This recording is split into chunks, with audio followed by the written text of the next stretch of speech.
চলো তোমাদের সাথে আজকের একটা রেসিপি শেয়ার করি। যারা আমার মতন রান্না করতে পারো না বলতে নতুন শিখছো, তাদের জন্য এই রেসিপিটা খুবই ইজি।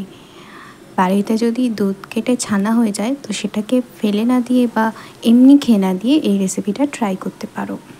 প্রথমে একটা জায়গায় ছানা নিয়ে নেবে এবং তার মধ্যে একটু ময়দা, একটু নুন আর একটু হলুদ গুঁড়ো নিয়ে ভালো করে এটাকে মিক্সড করে নেবে, একদম ভালোভাবে, ঠিক আমি যেরকমভাবে করছি ঠিক সেরকমভাবে।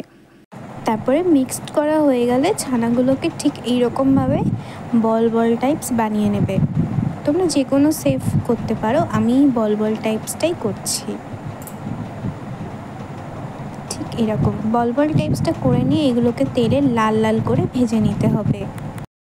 বড়া ভাজা হয়ে গেলে একটুখানি পনির নিয়ে নেবে আর পনিরগুলোকে ঠিক এরকমভাবে পিস পিস করে কেটে একদম ছোট্ট ছোট্ট টুকরো করে কেটে নেবে, নিয়ে তারপরে এগুলোকেও লাল লাল করে ভেজে নিতে হবে।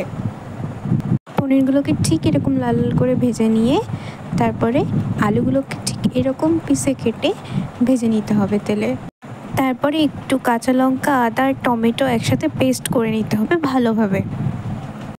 তারপরে ওটা পেস্ট হয়ে গেলে তেলের মধ্যে ওই পেস্টটা দিয়ে তার মধ্যে হলুদ গুঁড়ো, লঙ্কার গুঁড়ো, জিরের গুঁড়ো আর পরিমাণ মতো নুন দিয়ে ভালো করে মশলাটাকে কষিয়ে নিতে হবে। কষানো হয়ে গেলে তার মধ্যে দিয়ে দিতে হবে আলুটাকেও ভালোভাবে কষিয়ে নিতে হবে। ভালোভাবে কষানো হয়ে গেলে একটুখানি জল দিয়ে তার মধ্যে বড়া আর পনিরগুলো দিয়ে দিতে হবে, দিয়ে ঢাকা দিয়ে দিতে হবে। নিয়ে ফুটে গেলেই একদম গরম গরম রেডি ছানার বড়ার তরকারি।